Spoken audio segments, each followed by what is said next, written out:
today we are going to talk about something about climate change with the PhD student Shirvani and with his two guests that are here. I think all of you from United States, if I'm not wrong. So I will not take more time, and I will give you the floor, Reza. So please, thank you, and thank you for being here, of course. Hello, everyone. Good afternoon in Italy and good late morning in the United States. I am very glad to have this opportunity to present the result of my research, which is a collaboration, which is the result of a collaboration between the Department of Architecture at University of Camerino and the Department of Natural Resources and Environment at Cornell University. Today, I am glad to have this opportunity to say welcome to Professor Shorna Allred and Dr. Allison Chatrchyan at Cornell University. Shorna is an associate professor in the Department of Natural Resources and the Environment at Cornell University. Her research is focused on how social science can facilitate a community-based approach to planning and management of natural resources. And Dr. Allison Chatrchyan is a senior researcher in the Department of Earth and Atmospheric Science and Global Development at Cornell. Her research is focused on the intersection of social and environmental and agricultural systems. So welcome all, welcome everybody. And I would like to pass the venue to Dr. Chatrchyan to understand the best practices for climate change adaptation and resilient science in the context of the New York State. So Allison, hello and welcome. Thank you so much, everyone. Thank you, Reza. It's really a pleasure to be here today presenting to you with my good colleague, Shorna Allred. I think we've known each other for, 13 years and have been collaborating on many projects. And what we're going to present today is a little bit of the theory of multi-level climate governance, and then showcase some examples of climate leadership at the state level and at the local level in New York State. And then I'm going to turn it over to Shorna, and she's going to present some research that we are just finishing up and submitting for publication that looks at local climate action by municipalities in New York State. So I wanted to just present a few slides to give you a sense of what we're talking about here. And in environmental policy, which is my field, international environmental policy, climate governance refers to the diplomacy, mechanisms, and response measures aimed at steering social systems towards preventing, mitigating, or adapting to the risks posed by climate change. So we're going to be looking at climate governance by subnational governments. And by subnational, we mean below the nation state level, and particularly focusing on some action in New York State.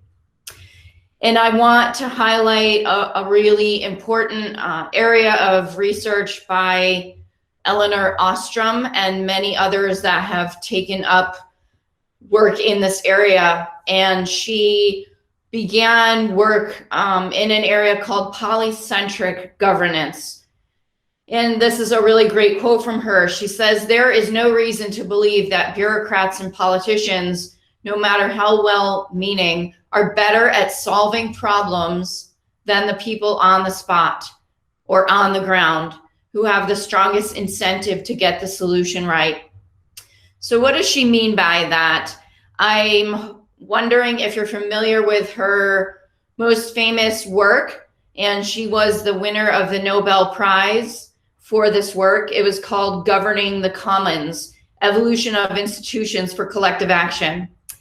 And so her research, and this book was published in 1990, She says that we need to have effective institutions in place to help manage the environment or natural resources. And these institutions will be effective if the rules are devised and managed by resource users, there's compliance with rules, they are enforceable, there are sanctions for inaction, there's monitoring, and they can be managed at many different levels. And then finally, that these rules can be revised going forward by the users to be more effective. So that was her work in the 90s. And then after that, she went forward, and this is the policy report paper that she answered her Nobel Prize with. And so she says that Shorna and I can send you this presentation, but basically, when you take the management of a common pool resource like fisheries and you take that up to a global level, that you need to think about how to manage that effectively. How do we manage a global issue like climate change when there are so many actors and so many levels of change? So she says efforts to reduce global greenhouse gas emissions are a classic example of a collective action problem that is best addressed at multiple scales and levels. Given the slowness and the conflict involved in achieving a global solution to climate change, we need to recognize that we can build a more effective way to reduce greenhouse gas emissions at multiple levels. And this is what she calls the polycentric approach. So we need to build a strong commitment to finding ways of reducing emissions at the local level, at the national level, regional level, and international level. And the way that we do that, she talked about the fact that this is needed because single policies that are adopted at the global level or national scale are unlikely to generate sufficient trust among citizens or significant buy-in. So simply recommending a single government unit is going to solve this problem is going to be very weak, and it's going to be, there's going to be free rider problems. So if you think about the Kyoto Protocol, the United States never signed on to that, and we were a typical free rider. We were gaining the benefits of other countries reducing emissions. Instead, she says that we need a polycentric approach. So we need level and action by all national governments, not just wealthy nations. And we need active oversight at different levels. And this is the quintessential quote here. If global environmental challenges are not backed up by a variety of efforts at the national, regional, and local level, they may not achieve the desired outcomes. We can see this. We're coming up to COP26 soon. 26 years of negotiating, and we're still emitting more greenhouse gases globally. So in order to push more action, we need action at multiple levels. We need many modes and domains of action. So we need policies, we need markets, we need networks and NGO efforts. We need more bottom-up initiatives. And that's because that allows more self-organization, responses, adaptation responses can be site-specific. There's a lot more learning and experimentation. And if climate change is addressed at multiple levels, including the local level, there's more buy-in and more trust.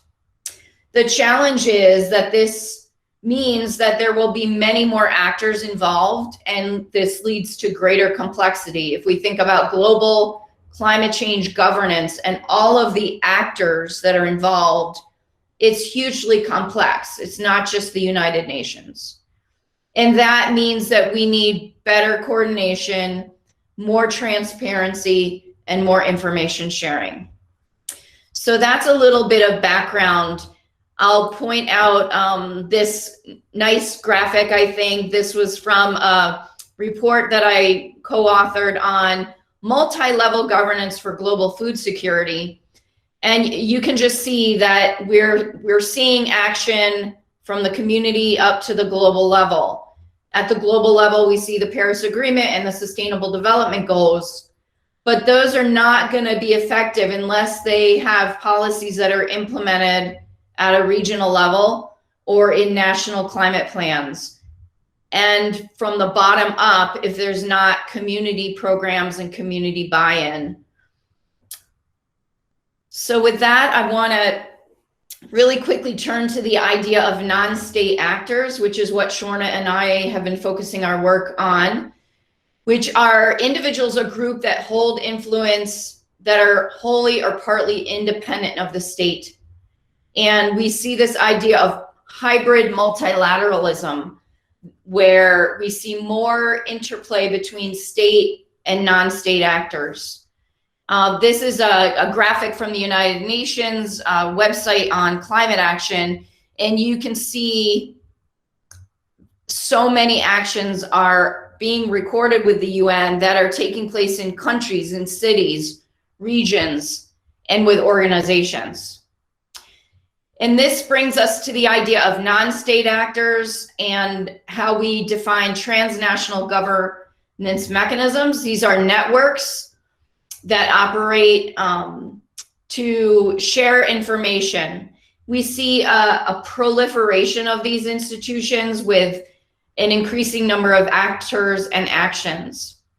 And so an example of this could be an initiative called ICLEI, which helps local governments around the world address climate change and work on climate adaptation, or the Cities and Mayors Climate Protection Initiative, which is a network between many, many cities to share information and try and increase climate action at a non-state, below the national level. So right on, now I want to just turn to this idea of looking at non-state actors and our focus on New York State. So this is a great quote from two political scientists that Shorna and I have been quoting a lot in the paper we're writing. It said that nation states will be unable to meet their international commitments for climate change without local action. And so we see an increasing level of subnational action. And the examples we're gonna show you from California or New York. There's many reasons for this. I would say prominently, one of the main reasons is that the United States government at a federal level has not taken action quickly enough because of political reasons. It has not been possible to pass national legislation. And that has led states like New York and California, who do have an interest in addressing climate change, to pass their own laws and their own policies. And so these are some of the examples I mentioned, the US Conference of Mayors or the Climate Mayors Agreement. These are these transnational governance mechanisms that share information among these local efforts. And just very quickly, in the United States, we say that environmental policies are nested. So we have a federal system of government. And for example, if we pass the Clean Air Act, it is often implemented at a national level and a state level, but it can also have effects on local municipalities. So for example, Los Angeles, one of our largest cities, is often in non-compliance for the Clean Air Act, and they have to comply with this national legislation, but it's also regulated by the state. I'm going to skip over that and just to give an example of the kind of action that we're seeing. This is a recent graphic of showing climate action at the state level, city and county level. And this was for 100% clean policies as of April 2020, with obviously California and New York State taking strong action. So California has had strong climate leadership for a number of years, going back to really to 2006 with the law that they passed, AB 32, which resulted in implementation of a limit and a price on carbon pollution. They've also had much stronger vehicle emissions to limit air pollution than the United States government, and other green building codes and green standards. So they've really been a climate leader in the United States. We also in our state have been one of the strongest states working on climate change. So way back in 2005, New York State governor helped establish the Regional Greenhouse Gas Initiative. We in fact have in the Northeastern United States the only cap and trade mandatory emissions reduction system for carbon. It's not a national policy, but it is in place in the Northeastern states. We also passed a climate resiliency law in 2014. It was the first of its kind in the country. And then in 2019, we passed the strongest greenhouse gas emissions law in the country, and it's called the Climate Leadership and Community Protection Act. The reason we've been able to do that in part is because in New York State, our constituents, our residents of the state, strongly believe and support the need for climate action. So we know that there is national data from the Yale Climate Opinion Maps. You can go to this website and click on any state and see to the extent that the residents living in that state believe the global warming is happening and that it should be addressed. And so while in the United States, 67% of Americans believe global warming is happening, in New York State, that's actually much higher belief. And we support our state and local governments addressing this issue. So I mentioned the Regional Greenhouse Gas Initiative. I also want to mention that New York State several years ago completed this really strong report on responding to climate change in New York, the Climate Report. And you can see the chapters here, but basically our state has done the work to assess how climate change will affect agriculture, how it will affect transportation, what are the vulnerable areas of the state that need adaptation.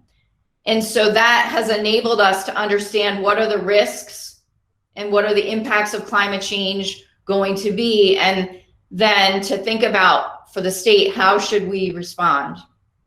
So this is this new law. It sets an 85% reduction goal or target by 2050, which is 30 years away, which will be very, very difficult for our state to reach that goal. And we will be 100% carbon free in the electricity sector by 2040. So reaching that target is going to require immense reductions in greenhouse gas emissions across many sectors. Take a drink. So this act is really getting up and running now. It created a Climate Action Council for our state, along with advisory panels for every sector. And this is just showing you that these meetings are ongoing. They are publicized. You can participate as a member of the public in the Climate Action Council meetings and see the minutes of the work that's ongoing. So there's also many resources that are available to our state, and the slide here is just saying that since passage of that law, we are, as a state, really working towards it. We just established the social cost of carbon. We adopted a new program that will provide funding for climate smart communities. And we have issued new guidance on sea level rise that affects our state. So now I want to turn to just briefly introduce you to this program. And it is a program that is run by our state government.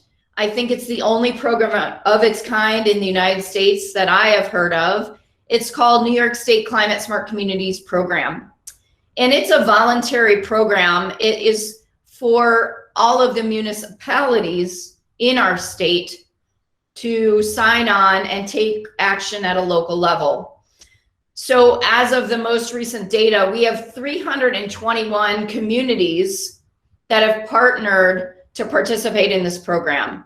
They can either do so through a voluntary pledge, or they can take more rigorous action and submit the actions they have done to get qualified as a certified climate smart community. And you can see the image here. The pinpoints on the map are all the municipalities that are participating in the program. However, you can see some areas of our state where there's more action and there's less action. The areas in northern New York are very rural. Western New York, similarly, a lot of more rural areas with less population. And those municipalities are not participating in the program. And we're going to talk about that with Shorna. So this commitment really would be for, I'm trying to imagine a small municipality in Italy, a small village or a small town within the Italian country, that this would be similar. So it would be the town of Ithaca in New York State has signed on to this, and it requires them to designate a task force to set emissions goals, to increase, reduce energy demand, encourage renewable energy, and then things like number 7, work on adaptation projects at the local level. And number 9, educate the public about climate change. So, Shorna, is this your slide? Yes, I can. Okay, great. So hi, everyone, and thank you again for the invitation to join you all this afternoon. I'll be sharing with you all some of the research that we've done around local governments and climate change decision-making in New York State, picking up on what Allison mentioned with regard to how the importance of local governments and in the polycentric governance framework for climate change. So we undertook a study to really examine this issue with the local governments in New York State. As Allison said, local governments are a critical part of that polycentric governance framework. There are over 1,600 local governments in New York State, and so we really wanted to explore 5 research questions in this study. One was to find out about views on climate change, risks, adaptation tools, attitudes towards state and local policy solutions to address climate change, and also, most importantly, to find out what actions are being taken and what are the barriers and obstacles, and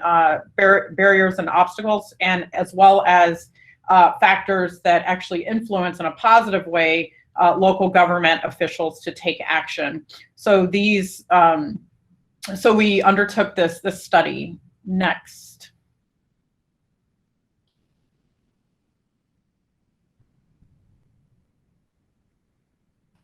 Please open the microphone. Okay. And so our methodology was that we did a web survey of municipal officials. The municipal officials that we included in the study were from all types of government, from city government, villages, towns. So this would include mayors, town supervisors, county advisory committees, conservation advisory councils, as well as municipal conservation advisory committees. So we really wanted to survey a broad cross-section of municipal officials throughout the state. We also conducted qualitative interviews with a subset of municipal officials to really understand more deeply what some of the challenges and opportunities were for them with regard to climate change governance at the local level. Next. So I'll share with you some of our key findings. So if we start with climate actions, really looking, we decided to really try to understand the issue from both rural and urban municipal official perspectives, because they may be quite different in terms of the capacity and to undertake action, as well as the types of issues that are faced. And we found that with regard to urban municipal leaders taking action, that they were most likely to take action on things like investing in open space and green space, tree planting projects that they may have to increase urban cover. As you can see, the top items were investments in energy savings and transportation, as well as energy savings in buildings, and the Climate Smart Communities Pledge that Allison referred to earlier. When we look at rural municipal leaders, you can see that they undertook actions at a lower rate than did urban municipal officials. And they were also, energy savings were also in the top category for rural leaders as well. But transportation, as you can imagine, did not factor as prominently into rural community decision making. And tree planting was also fairly high for rural municipalities as well. One other aspect of this, these are all types of climate mitigation actions. We really wanted to look at both climate mitigation, really looking at reducing greenhouse gases, but also to look longer term at adaptation actions, which is on the next slide. So for adaptation actions, we asked about a number of different activities, such as long-term planning, adaptive management, vulnerability and risk assessments, and those are all listed here on the left side of your screen. Once again, if we look at urban municipal leaders that took action, long-term planning and working through partnerships, as well as hazard mitigation, were the top climate adaptation actions taken by urban municipal leaders. For rural municipal leaders, adaptation actions were much lower, and it was really focused on flood mitigation. We found that for adaptation actions, that hazard mitigation was one of the primary ways that rural municipalities were doing long-term kind of climate adaptation planning. So as you can see here from both of these slides, the results here show that climate mitigation actions were more prevalent than were climate adaptation actions for both urban and rural municipal leaders. Next. Just to pull out the top few responses to delve a little deeper into the top adaptations and top mitigations across all municipalities, whether urban or rural. The top adaptation actions were long-term planning, building partnerships, and local adaptive management and planning, and climate action planning. Allison shared some of the climate action plans that New York State has done. Local municipalities have also undertaken climate adaptation planning at the local level to look at what they can do to reduce those risks. Also for mitigation, adopting the Climate Smart Communities Pledge, and then energy investments in buildings and transportation, protecting and increasing green space, and purchasing renewable energy were the top mitigation actions. Next, please. And one of the things that we also wanted to learn in the research is about the climate knowledge and beliefs of municipal leaders. And so we created a factor scale for climate knowledge and climate beliefs. It was a Likert scale from 1 to 5, with 5 being the high point of the scale. And so you can see here for perceived climate knowledge that we had a significant difference between urban and rural municipalities. So so that urban municipal officials consider themselves to be slightly more knowledgeable about climate change when asked that particular question. And a 1 on the scale was don't know very much, and a 5 was considered expert knowledge. So a 2.6 and a 2.8 are somewhere between a little knowledge and moderately well informed. And for climate beliefs, we were able to look at both beliefs about climate impacts and beliefs about climate mitigation and adaptation. And for those factor scales, the categories that we used were beliefs about climate impacts, and the types of climate impacts that we looked at were across a variety of different factors. So we wanted to find out whether they felt that there was sufficient scientific evidence for climate change. What were some of their beliefs about how climate change will impact them both personally as well as the municipality, as well as how they see climate change impacting the resources for which they have control over, things like land use decision making. And so we didn't find a significant difference in climate impacts. We did find a difference in the climate mitigation and adaptation, where urban, rural municipal officials were more likely to have stronger beliefs about the need for climate mitigation and adaptation than did rural municipal officials. And then for climate actions, we were able to create summative scales for both climate mitigations and adaptation actions, and then compare the mean scores between urban and rural municipal officials. So we did find that urban municipal decision makers almost took twice as many actions as did their rural counterparts. So the mean number of actions was about almost 5 for urban municipal officials, and for rural municipal officials, it was just over 2 mitigation actions undertaken. And for adaptation actions, as the data presented earlier show, it was quite low for both urban and rural municipal officials. We found that adaptation actions were undertaken at a much lower rate for both of them. Next. If we look at factors that influenced climate action, the mean score on influencing factors for these, again, this is a 5-point Likert scale, from 1 meaning not important and 5 being very important as an influencing factor for climate action.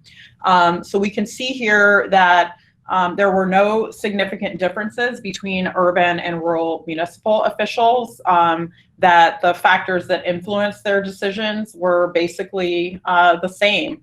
That we found that proactive leadership was the most important influencing factor. So really having a sense that you are a responsible leader, being proactive, thinking globally and acting locally.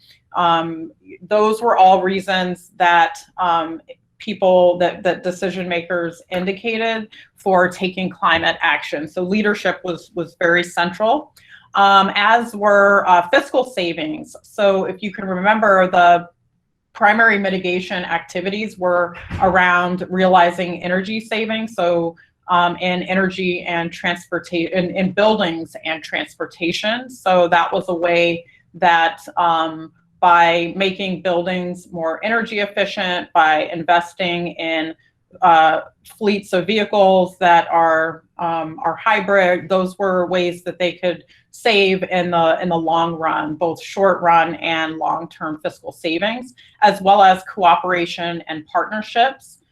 Climate change is something that, as Allison said, cannot be solved by one level of government. It really requires this polycentric governance framework. And so this really came out in our results too, that partnerships and cooperation were central influencing factors. So we asked questions about collaboration with other agencies and organizations, as well as useful partnerships with other municipalities.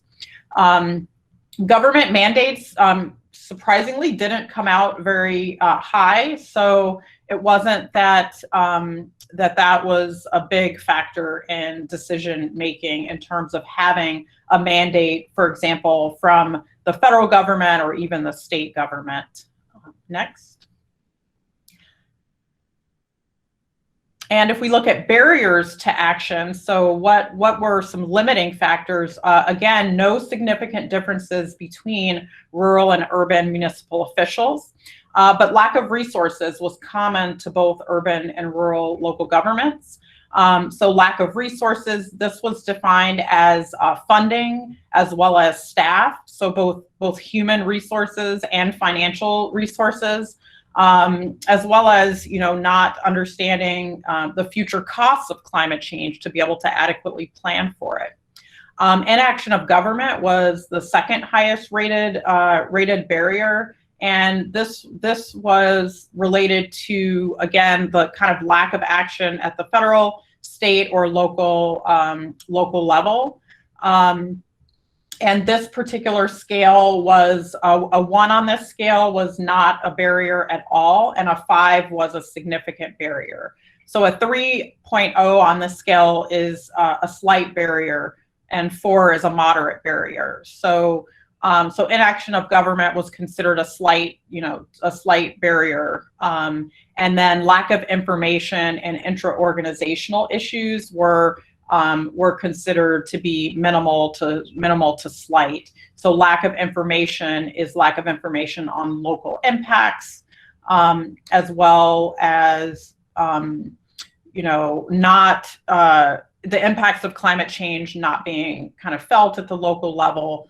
All of those types of information that could be utilized in climate change decision making. And then intra-organizational issues are related to things like conflict within their municipality, not being perceived as a priority by supervisors, or not knowing where to prioritize. So that didn't seem to be a major issue here, that there wasn't kind of this disagreement over whether climate change is important or not. It was really more about having the resources to be able to implement the changes that are recommended. Next. So to share some of the information from the qualitative interviews that we did, we really were able to sit down and have conversations through the interviews with municipal officials in New York State, and they provided rich and interesting perspectives on what some of the barriers are. So some would say, the first quote, "You cannot argue with the data. The facts are there. This is happening. Do you want to stick your head in the sand? You do so at your own peril." So this was an example of really the leadership that's required to really make progress on climate change, and the realization that that we really need to get ahead of the changes that are coming. Also, this idea that you can't, the second quote, "We can't wait for big government to come in and tell us what to do. All of us can make a little change and do something." So this relates back to the barrier that it's not really about the inaction of our federal government in the United States.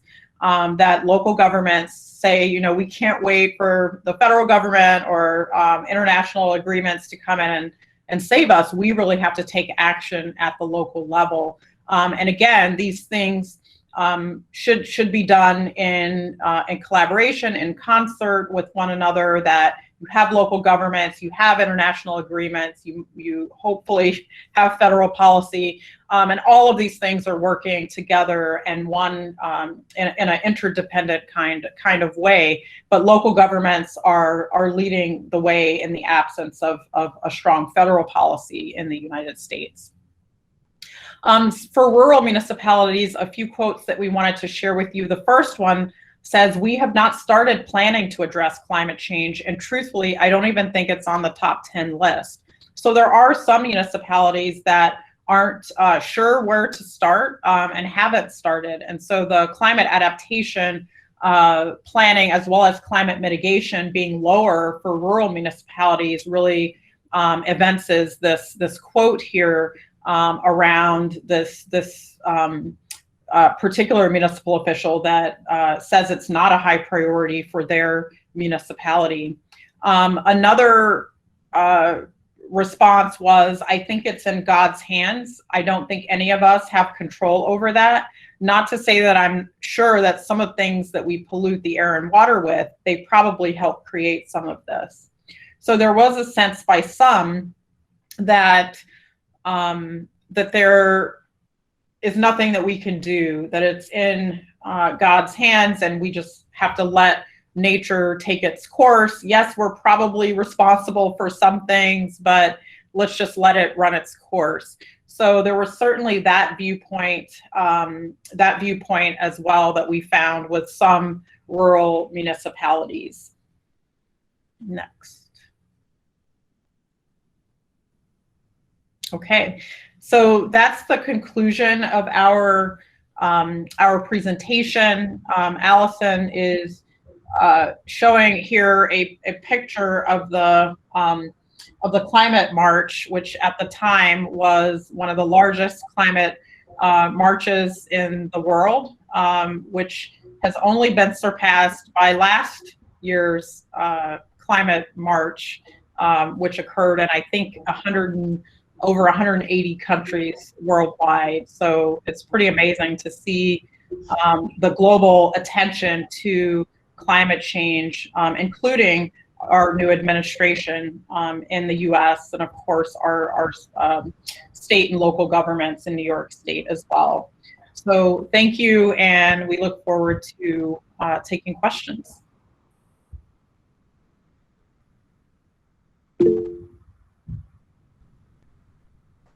Yes, Reza, please. Yes, thank you very much, Allison and Shorna, for your wonderful presentation. It was so informative. Thank you all for listening to our presentation today. And Shorna, I noticed that many institutions in the United States has this power to go for implementing or initiating climate change policies, which speed up this process in terms of institutional barriers and the systematic ways that each legislative needs to be passed. Okay, and I noticed during that your presentation, you kindly mentioned that in New York municipalities, they have developed climate adaptation plannings and models. So here, I think I have the answer of my first question. My first question is about their legislative power. Does they have any legislative power to implement their policies, or in some levels they still need the federal authorization for implementing of climate change policies? This is my first question. And my second question is about the monitoring process. Considering that each institution have different capacities in terms of scientists or research budget, I wonder if they have developed any monitoring framework to understand the everyday involvement and engagement of local community members to this process. So I appreciate in advance for your question. Thank you. Yeah, it's a great question. I think both of those, the question of what's the power of local municipalities, and then what are they monitoring to look at progress towards these actions. So I'll start, and Allison probably has some interesting perspectives on this as well. But with the, for example, with the Climate Smart Communities program, one of the things that's really focused on is inventorying greenhouse emissions and setting goals to decrease energy use. And a lot of those things are collaborative, not just with local government, but it might be working with the utility, with the New York State Energy Resource and Development Agency, and others to figure out how they're going to reduce energy. But there are a lot of like, for example, the planning boards at the local level. They're really making decisions and passing legislation about how open space is utilized in communities. And so they direct where development, they approve where development will take place, how development can impact natural resources. And so planning boards really do, through the process of zoning, have a lot of say over what happens in the local municipality. For example, they can pass ordinances at the local level to protect wetlands, to protect open space. They may request revisions for developers that are putting forth plans for housing or apartment building or businesses. There's ways that they can bring that information into the decision-making process. So through local ordinances, they can definitely have the legislative power to regulate land use at the local level.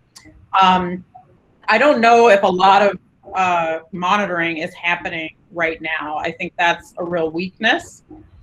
There have been some studies evaluating local climate action plans and how well they're doing. We actually have a study that we're undertaking right now in that regard, really looking nationally at climate action plans and what they're accomplishing. But I think this is a real need because a lot of the work is focused on the actions, but not necessarily the monitoring piece.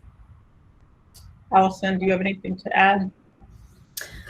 Reza, I would just say that we were condensing the slides due to lack of time, but we have what's called a federal system. And the slide here, you can see that at a national level, which is federal, we have 3 branches of government, and at the state level, and also at the local level.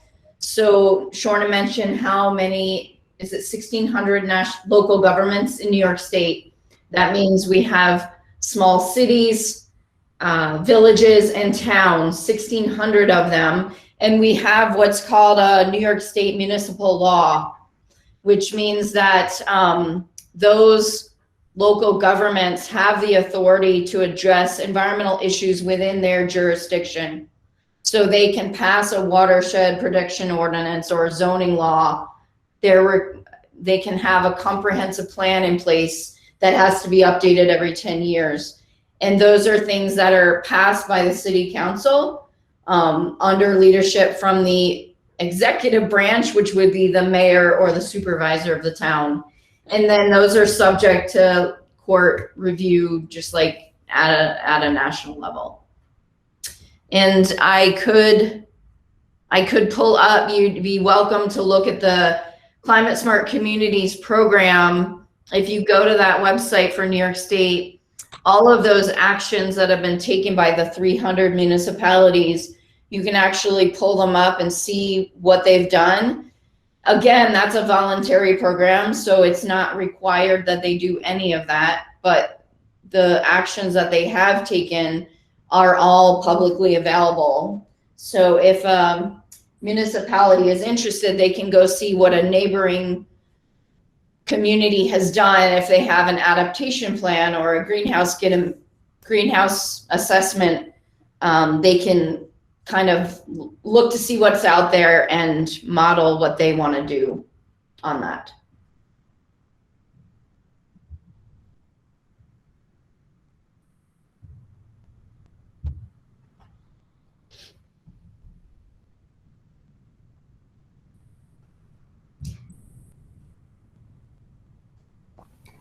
There are any other questions? No one?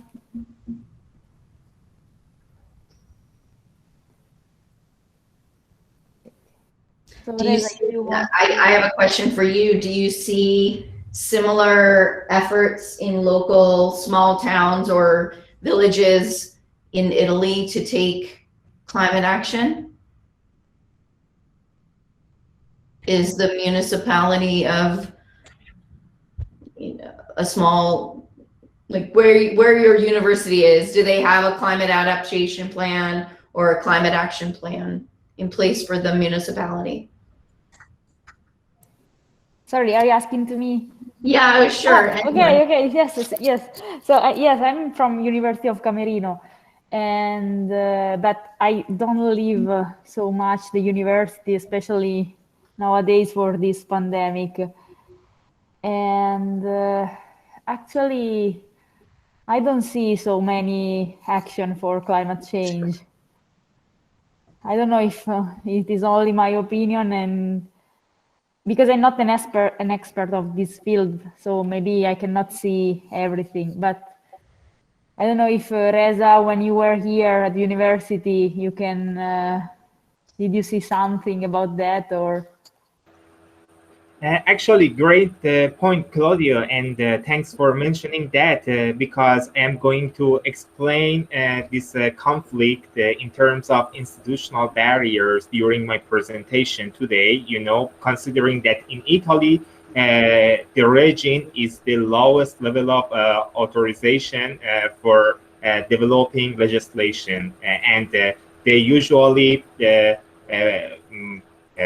design landscape plans, and municipalities are obligated to follow these landscape plans under the authorization of each region. And if region cannot develop this plan, it's an obligation for the national government to prepare this plan. So this is exactly the point. Thank you, Allison, for mentioning this, because climate change is not a priority for conservation practice in Italy and in Europe in general, you know, considering that everyday conflicts that these sites have, like over tourism or maintenance costs, you know, climate change has received less attention. And on the other hand, we have some barriers in terms of legislative power of institutions to develop climate change adaptation plans. So I wonder, because your today presentation was very interesting for me. I understood that giving the authorization to the municipalities is a key factor for facilitating the developing climate change adaptation plans, and also it facilitates their implementation. So yes, and I wonder if we have any other question from me, Shorna, and Allison. If not, I would be prepared to start our second phase of our presentation, which will be presented by me. So, is there any other question? The only thing that I would like to say is that maybe actually our country is more focused on the hazard due to the earthquake, on the seismic events, especially after the Central Italy seismic sequence of 2016. So maybe we are more focused on this, and we are starting to focus on the climate change. But as Reza said, we are not so like focused nowadays on the climate changes. Okay, just this, because actually we have started with my team to an European project that is based on natural hazard like earthquake, but also climate change. So we starting to approach to this topic. Okay. Thank you, Claudia. Is there any other question?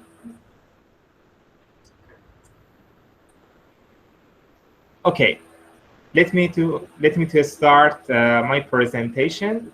Hello, everybody. My name is Ahmadreza Shirvani. I'm a third-year PhD student at the University of Camerino.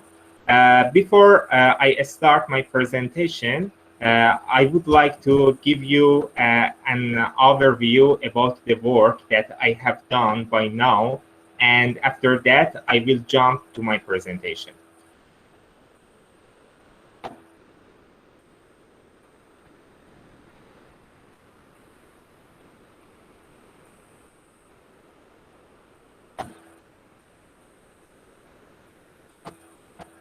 Would you mind let me know if you are able to see my screen, please? Perfectly. Great, thank you. Okay, my research is focused on the intersection of landscape planning, climate change, and sustainability. I am pursuing my second PhD at the University of Camerino.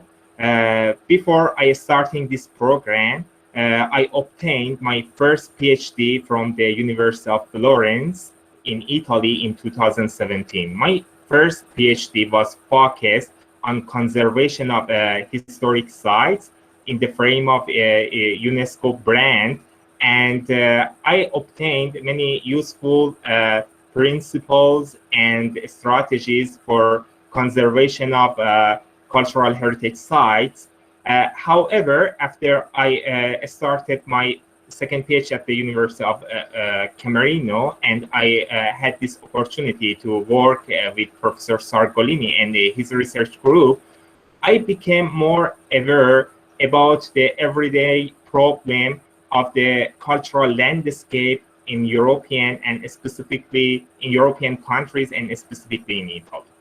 My research project is rooted in one of the Professor Sargolini research project, which is dedicated to resilient landscape. And as Claudia said before, in Italy at the moment, the most attention is focused on the natural risk and natural disasters.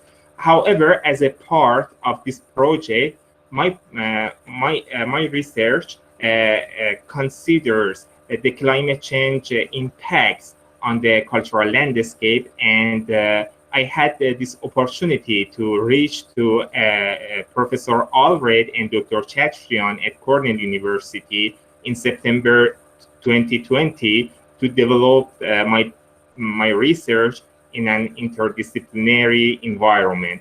So as an urban planner, I had this opportunity to work with a social scientist and also with a climate change expert to understand how I could involve local community in planning process in a changing climate. Okay, that was an overview, and as I said before, during my question phase, my first PhD in Italy informed me many aspects in heritage planning process. The first one is that cultural heritage sites have usually the everyday challenges like over tourism, or they have the maintenance practice issues.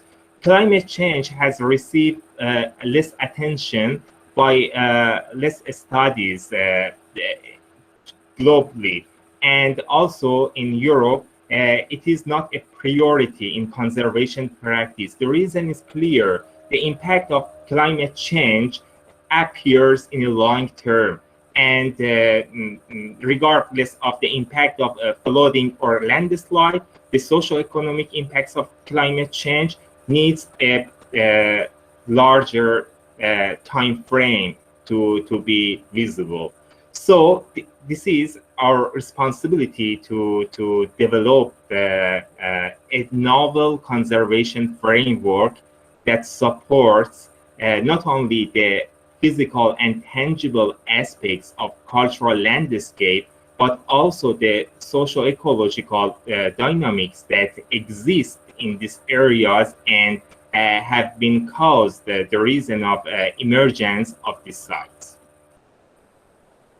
So in terms of Italy, as you know, natural disaster has affected central Italy during the last decade, and climate change has been one of them, which dramatically affected the rainfall patterns and water system in central Italy. So considering that this part of the country, this area of the country is very vulnerable to the impacts of climate change, we need to develop a novel conservation framework which supports the sustainability of this landscape in the light of climate change. I needed to mention a very important point here. And as you know, there has been a separation between the conservation of cultural heritage sites and natural sites. I noticed this process when I was involved in a research activity on the Natura 2000 sites, and I understood how urban development plans are affecting the sustainability of N2K sites, not only in Umbria region in Italy, but in the Europe. And most of the heritage studies have discussed and have raised this question that there is a separation between the conservation policies in terms of cultural and natural sites. So here, I would like to mention that most of the studies in the field of cultural heritage that has addressed the impact of climate change usually consider these sites as an isolated site, and moreover, they consider just the tangible impacts on a specific buildings. However, in our research, we are developing a new conservation framework, and we emphasize to establish a link between the cultural and natural sites, which support us to develop a effective conservation plan that protect the cultural landscape in the light of climate change. Okay, as I said to you before, we raised this hypothesis that participation of local community in the planning process is essential for sustainability of cultural landscape in the light of climate change. And here, I would like to mention that the result of my first PhD study informed me that after 40 or 50 years, the conservation practice is still rooted in the UNESCO Convention plans, which was adopted in 1972. And you know, for the UNESCO, the concept of outstanding universal value is the most significant part to recognize a site as a cultural heritage or world heritage site.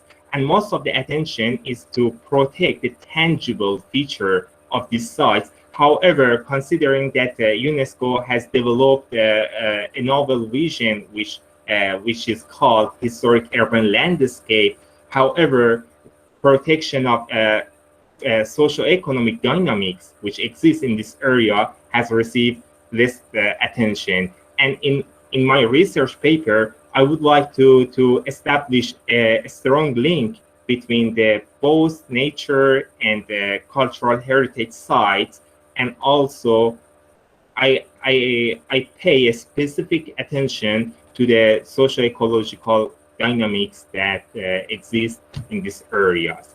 So to be able to answer this question, first of all, we need to adopt a landscape vision, and because the landscape vision talks about the layers of significance, not only predetermined values or significance of a site. So considering this hypothesis, my research question consider two aspects. The first aspect talking how the local community participation in territorial planning can reduce the climate change risk in cultural landscape. And my second question consider that what model of participatory planning will help to integrate climate change adaptation policies into territorial planning. As a research methodology, actually, I collected my data from the both literature and also from the World Heritage Bank climatic statistics.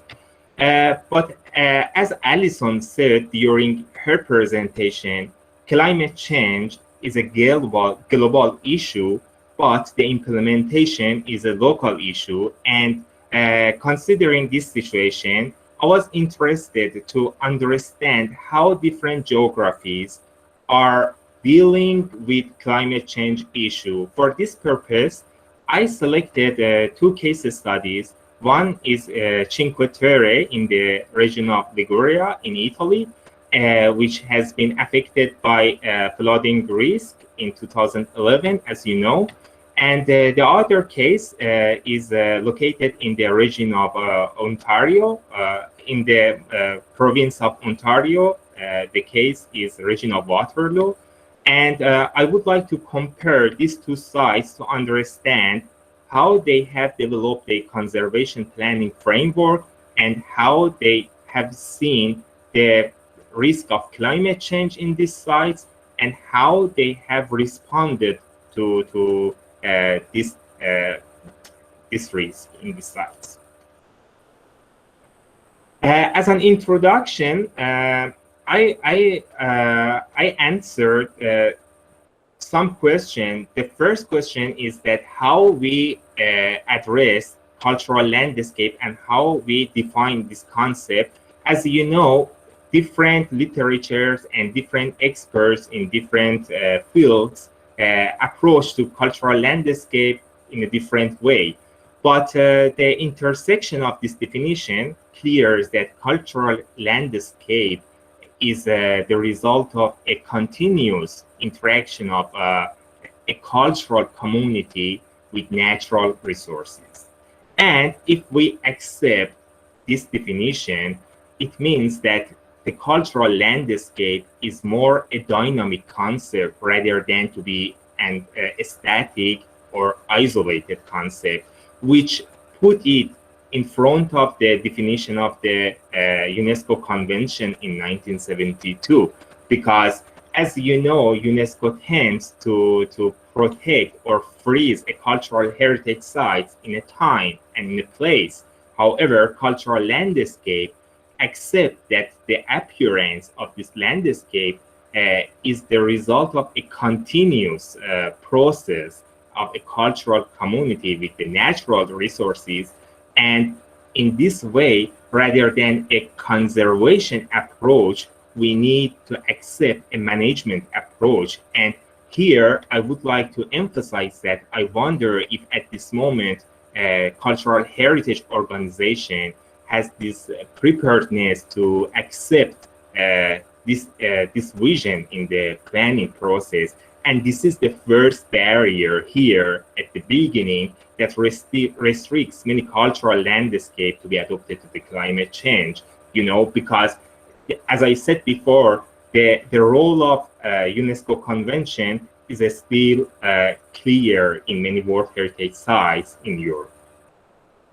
And the other thing is about the requirements that we need to build climate change capacity in the cultural heritage sites and eventually in the cultural landscape. My literature review shows that there are some principles that we need to consider before we go toward building climate change adaptation in cultural landscape. The first one, as I said before, is a resilient thinking. And resilient thinking says to us that it is not possible to protect or conserve everything during the time. It is acceptable in this vision that some parts of cultural heritage properties can be lost in the light of climate change, as the cultural landscape is a dynamic process, is a dynamic concept.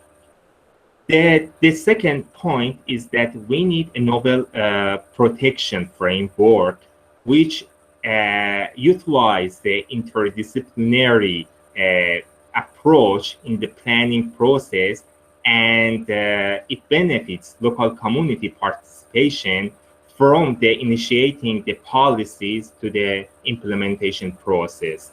And I wonder if at this moment, the cultural heritage organization or even the landscape planning regional organization has this preparedness to invite local community to initiate the climate change, the landscape policies from the beginning phase. I discussed about the institutional preparedness. However, here I would like to emphasize that in terms of the institution, we have two different problems here. The first one is that how institutions have the science of dealing with climate change, or how infrastructure is available for this institution to deal with the impact of the climate change. And the second point is about the maintenance budget that this organization have in hand to address the climate change impacts. As I said before, in many European geographies or countries, climate change is not a priority, and dedicating a part of the institution budget to the climate change still needs to receive more attention by these experts. And the last point here, before I go further and introduce my cases, I would like to mention that when we talk about the participation of local community, we should take into account the conflicts that which appears from different vision and different stakeholders. And at this moment, I wonder if any sites have developed any specific framework to dealing with this challenge, which is called theory of conflicts in terms of urban planning. And these two maps show how climate change is affecting Italy. As you know, the most well-known impacts of the climate change are landslides and flooding. In central Italy, on the left hand, you can see the population at the risk of landslides, and on the right side, you can see how local community are in the risk of flood in central Italy, which supports a novel conservation framework to dealing with the impact of climate change. And this is the reason that why cultural landscapes need to be adapted to climate change. I think these two maps illustrate the impact of climate change on central Italy, and we need to develop a novel planning framework for this purpose. Okay, for Our research methodology, as I said before, we used map analysis, climatic information, and document analysis, and we compared two different cases in Italy and the region of Waterloo to understand how the impact of climate change has been perceived by the local community in these areas, and how they have developed a plan to deal with the impact of climate change in each site. So for the region of Cinque Terre, as I said before, is located in the region of Liguria. And the most interesting thing about this site, it's a World Heritage Site, which restricts to adopt a landscape vision for planning this area. And it has been also nominated as a national park in 1999.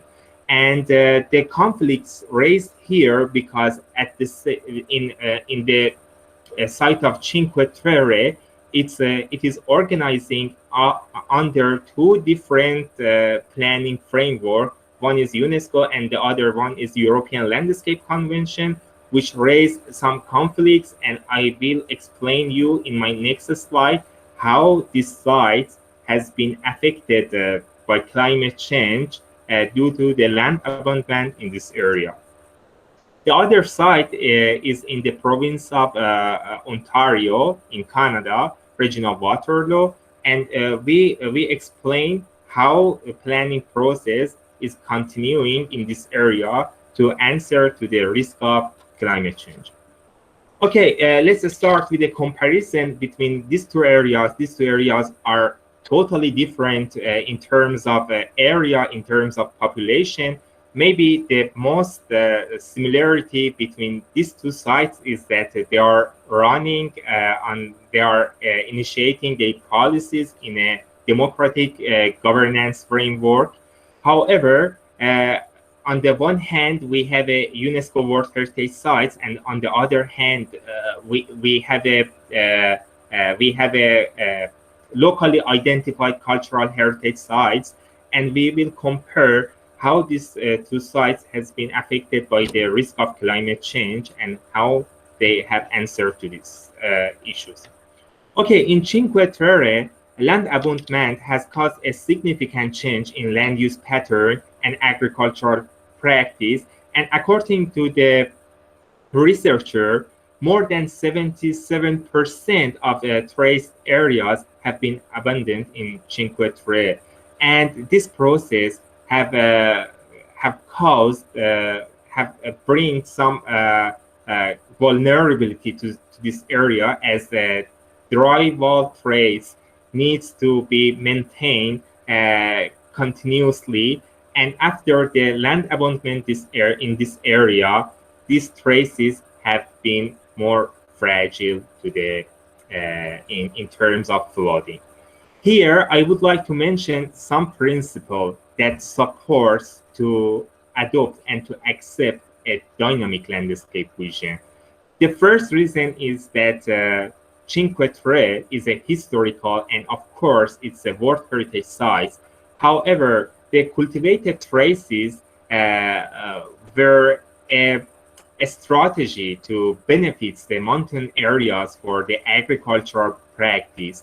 However, here we have been faced with some difficulties in this area. The first one is that the degradation of agriculture industry in Italy. And as you know, cultivation in this area is much difficult, and we have also the problem of accessibility to transferring the products to the market. So this is the first concept, that degradation in agricultural practice has been the main driver, and people tend to leave this area, and the land use change has appeared. The other part is that the tourism activity in this area is likely to be more profitable than agricultural practice. And as you know, the fast trains toward this area invites many tourism in this area, and local community maybe tends to provide services to the international tourism rather than spending their attention on the maintenance of the agricultural traces, which is very, very costly in terms of maintenance. So what I am trying to say here is that the environmental and the social aspect of the landscape is changed, and we are not aware about the local community perception of the climate change risk in this area, and the UNESCO framework is still consider the physical protection of these sites, and there is a quote which says there is no landscape with people, and people are leaving this area, and this area has been more fragile to the climate change impacts. In the next slide, the process of degradation of the Cinque Terre has been explained better. As I said to you before, the maintenance of drywall stone need a continuous process. But after leaving this area by the local community, they started to be more unstable, and the flooding that happened in 2011 affected this area more harshly. And I think that if we were able to involve the local community in the planning process, the impacts of flooding in 2011 was much lesser than we experienced in that year. And you can see here again the impact of a disaster. And when we will face with a disaster, we will lose many features in a cultural landscape, and also it has a bad impact on the local community perception of the environment. So this is the reason in terms of planning process why we need to adopt a participatory approach for the heritage planning process. Actually, when UNESCO presented its convention, it was 1972. We are 40 years later, and 50 years later, and we are facing with novel challenges in each landscape in terms of COVID, in terms of natural disaster, in terms of climate change impacts. And we need to understand how landscapes are affecting with each of these risks. And to be able to understand this, we need to reach the local community to understand how local community has perceived this risk. And then we propose a bottom-up policy, and then we involve them in the planning process. So let's see what happened in terms of climate change in the Liguria region. As I said before, they usually pay attention to the protection of tangible feature in this area, but the Liguria region has developed a techno-scientific model to deal with the hydrological risk in Cinque Terre, and it means that it uses colors and warning levels to protect both tourism and local community lives in terms of flooding. When the level is in the green, each activity is welcome in this area, but in terms of yellow and red, all the activities in the sites is restricted. Let me here remind you again, this model never talks about the socio-economic impacts of climate change in this area. And as you saw before in the slides and in the sketch, land abandonment in this area has has increased the vulnerability of Cinque Terre to the flooding events.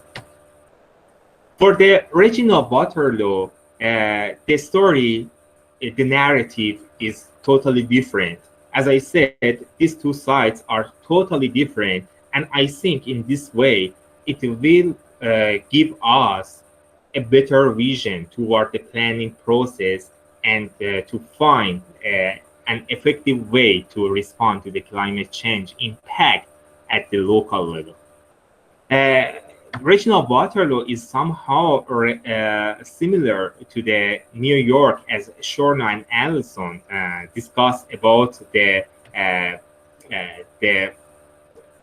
power of each institution and their flexibility in initiating new legislative or directives. For the region of Waterloo, climate change adaptation plan has been followed in parallel to cultural landscape planning, and they, instead of adopting a top-down planning approach, they have developed a bottom-up approach, and they use the local community vision to identify the feature of the cultural landscape, and after that, they involve them in the planning process. One interesting thing about the region of Waterloo in terms of cultural landscape is that they have been developed the concept of productive landscape in terms of climate change, rather than to accept a isolated and a conservative vision toward the landscape. The landscape which is productive has a more potential to involve the people to the planning and to the monitoring practice, as the landscape is live. It's not isolated and freezing in the time. And the feature that, and as you know, each landscape needs a different feature to be unique and be perceived by different groups of people and stakeholders. And here, when they adopt a productive landscape vision in region of Waterloo, the product of each landscape is a cultural heritage value of this landscape, which provide not only fresh food, but also diminish the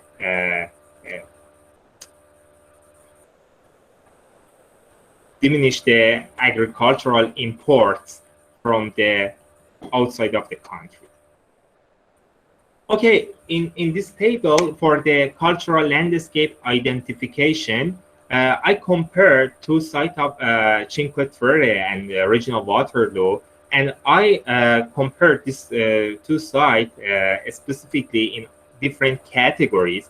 But as we can see, region of Waterloo has developed a bottom-up planning approach which identifies landscape based on a productive landscape and based on the vision of the local community groups.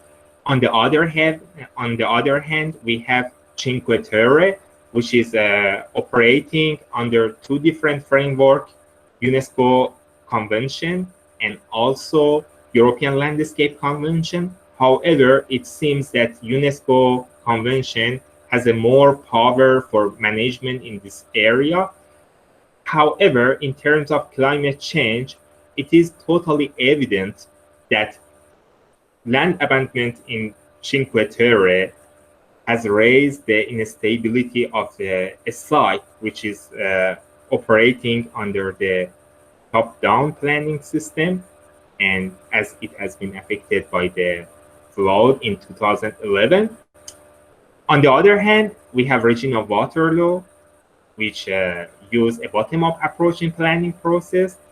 However, here there is no evidence of the impact of climate change on this site. Climate change policies have been followed parallel to the landscape planning. However, the comparison of these two sites inform us that we still need to understand how climate change policies can be integrated to the bottom-up approach, to the participatory approach, when we have different stakeholders with different vision, and that may raise the conflicts in the planning practice. So from the Cinque Terre, we could easily understand that we need a bottom-up approach. It illustrates this process.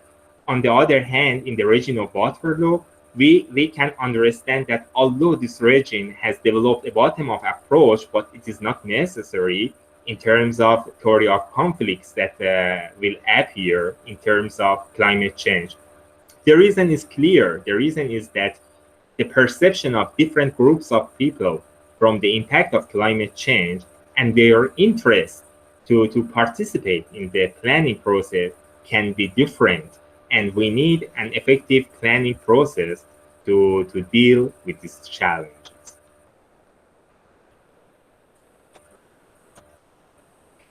Okay, let's conclude our discussion in this way. First of all, from the bottom left, we discussed that institutions, cultural heritage institutions, and also planning institutions need to adapt a new vision and need to accept a resilient thinking in cultural heritage planning process.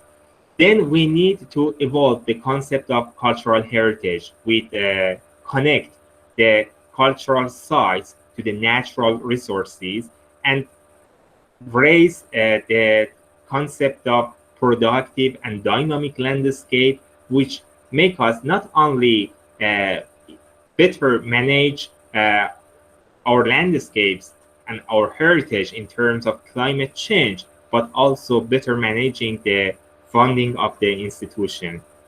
And also we need a shift from conservation to protection, which is a shift from UNESCO to the European Landscape Convention that gives each nation a flexibility to develop a bottom-up approach in planning process. However, to reach these goals, we need more research at the territorial scale to understand the local community perception of the risk and to work with the institution to initiating new conservation policies.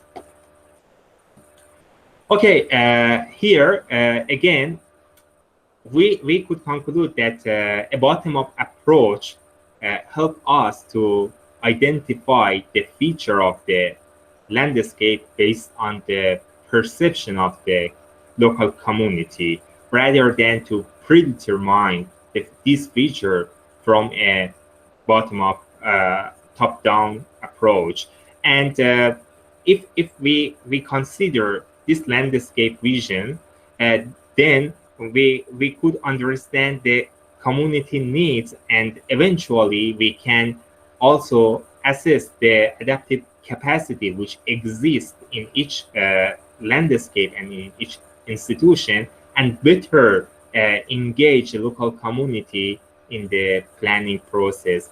And this is a cycle that we need to disseminate the knowledge among all the stakeholders to mitigate and to reduce the conflict, the potential conflicts that may appear in these sites. And it's a continuous process which, when reach the end, start from the beginning. Therefore, I think our conclusion of our study reveals that how adopting a landscape vision help us to better answer not only to climate change, but better manage our cultural and natural heritage resources. And to be able to do that, adopting a socio-ecological vision could be helpful to support this idea. At the end, I would like to mention that both the sites, climate change is not well integrated to the planning process, and we need further research, and this is an obligation for the researchers to establish a local language between different stakeholders to better answer to the climate change impacts. So thank you so much for your attention, and I would be glad to answer any potential question that may you have. Thank you.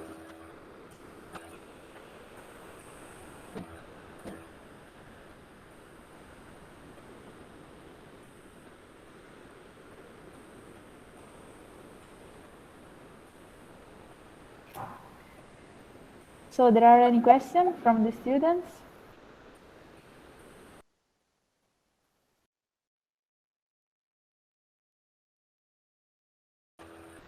Let me ask my first question, Claudia, and my question is in line with Shorna and Allison question. And my question is that do you think that at this moment, in terms of natural disaster risk reduction, there is a robust and a strong support in terms of local community participation in planning process?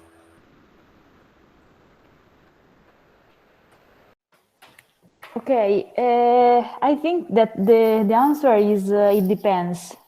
Maybe it depends on the hazard that we are considering, and but if I can talk about my field of experience of expertise, so I think that for the seismic event I can say yes, and but as I said before, for other types of hazard like floodings or landslides or yes, or this kind of hazard, I'm not sure, and I don't know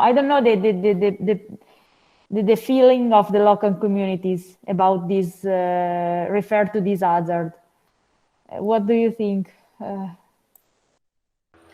Yeah, actually, I also welcome if anyone who is in the room could inform us about the answer of these questions, if made. And my other question is that landscapes are approaching with novel risks. Not only natural disaster risk, but also the COVID was another terms of the risk that can be posed to a landscape, and we need a participatory approach to address this question. However, in the terms of reconstruction of central Italy after the earthquake in 2016, do you have any idea or any example that local community participation have been supported by local government in this area, or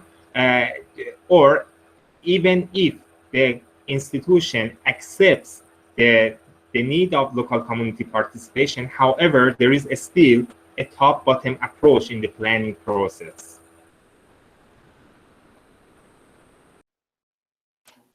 Actually, I think that the help come directly from the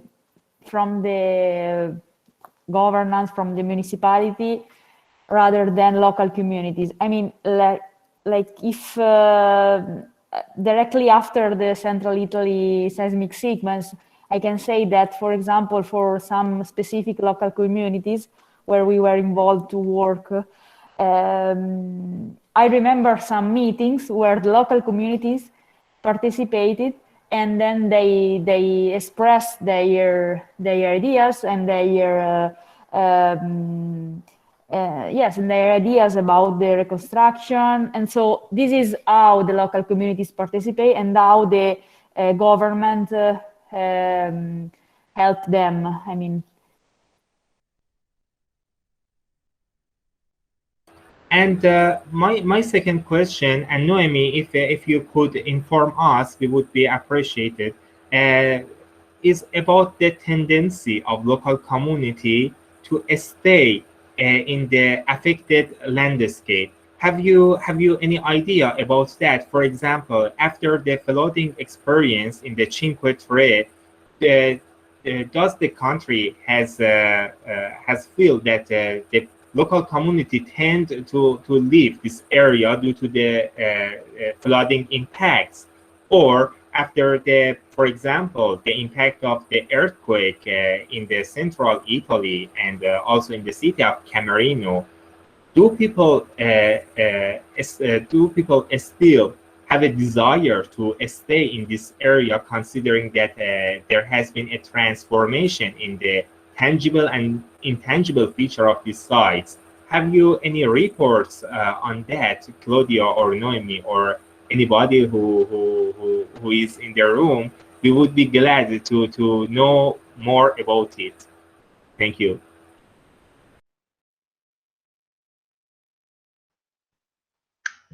Of course, in terms of number, I think that most of people leave this place because of earthquakes, because of the high hazard.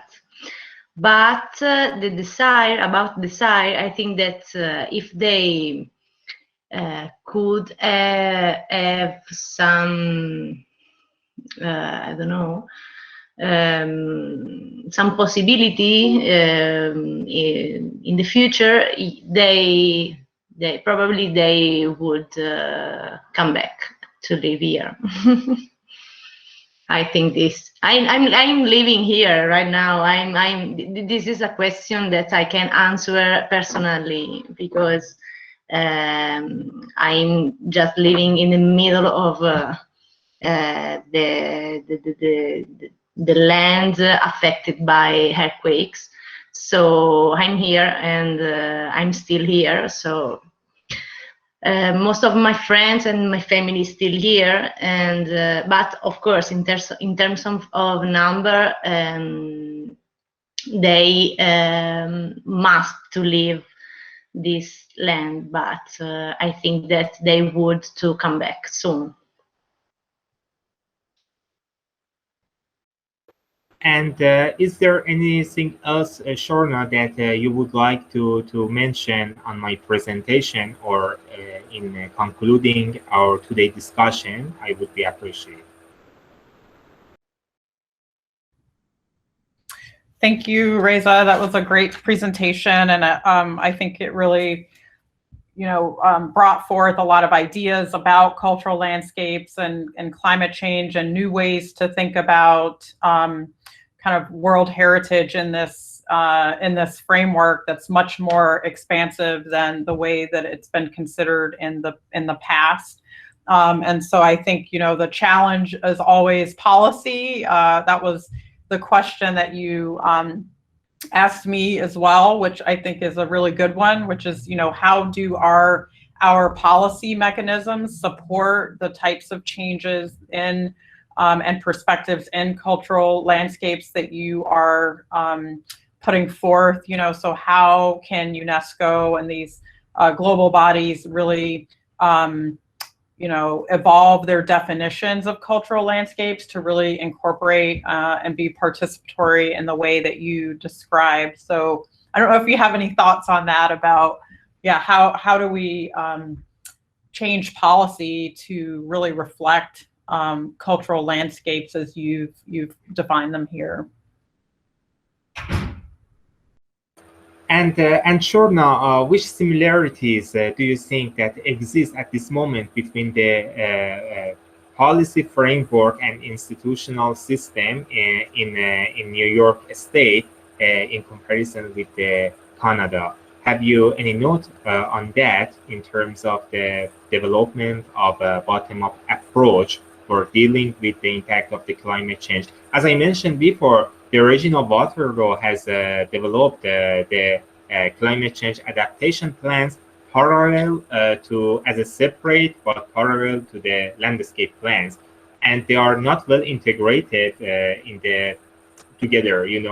Have you any idea about that which can promote our understanding about the institutional barriers, or the similarity which exists between the New York and Canada, considering that the work that they have done together? Yeah, I mean, I think, you know, one of the things we found in our research was that partnerships were a major influencing factor for climate action. And so, you know, oftentimes these climate plans may not be developed and integrated in the way that you described. And so those partnerships and collaboration for polycentric governance are so critical, so that you have local and state working together, federal municipality or federal government, state government, and local really working together in concert, because otherwise you might have plans developing in parallel that aren't as integrated. So I'd say one of the institutional barriers is, of course, collaboration and the need to collaborate in developing the plans and implementing them and monitoring the success. I think that's very vital. Yeah, thank you, Shorna. I would like to inform the audience that Shorna has developed a research, and in her interesting research, he has raised a question in terms of resilience landscapes. That resilience of what and resilience for whom. Would you mind, Shorna, explain the result of this project a little bit more for us? Yes, so we undertook an assessment of resilience of the Jamaica Bay ecosystem, which is in the New York City area. This is what was impacted by Hurricane Sandy a few years ago. And one of the things that we wanted to do after the hurricane came in and really devastated many communities is to really look at developing a partnership that does some of this integration that you described. So we were partnering with academic universities, as well as extension education, as well as government. So it was federal government in terms of the National Park Service, which manages the public lands in this area, as well as the New York City Mayor's Office and New York City government, as well as NGOs. So we really tried to bring kind of like federal, state, and local all together in this assessment of resilience in Jamaica Bay.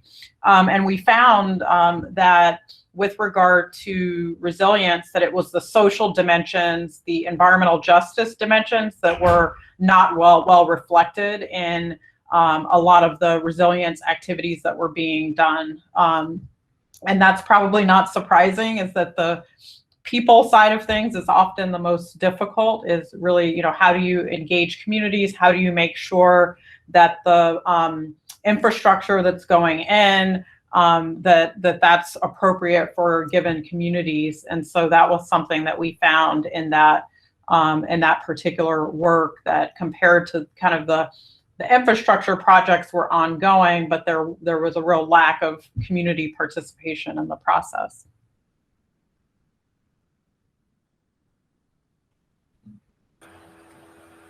Thank you, Shorna. Any question?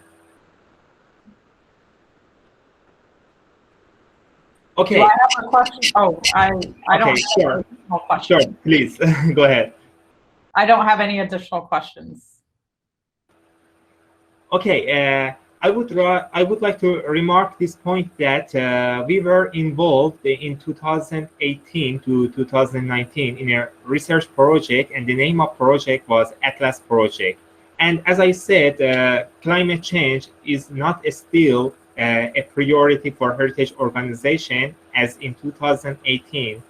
Still, our tourism was the main concern. And 7 European cities came together, including the Florence, to design a planning framework to reduce the impact of the over-tourism on the landscape. Okay, and during that meetings, the experts were discussing that it is a disadvantage for the cultural heritage sites that be more that extremely are dependent to the tourism industry and activity. Okay, and the experience of the COVID-19 can inform us that how a productive landscape and adopting a bottom-up approach in the planning process can reduce the impact of the socio-economic impact of disaster and risk on the landscape. In this way, I think at this moment, many World Heritage sites around the world and also in Italy are facing with losing the tourist activities in sites that can bring some socio-economic difficulties in these areas. And this is, again, is in the front of the productive landscape, which is based on the local community perception of the value of cultural heritage sites. And it is not freeze in a time, it's a productive landscape, of course.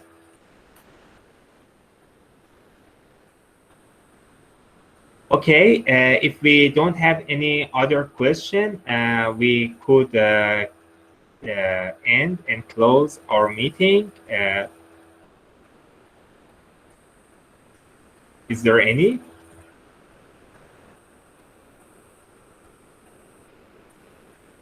No, any question?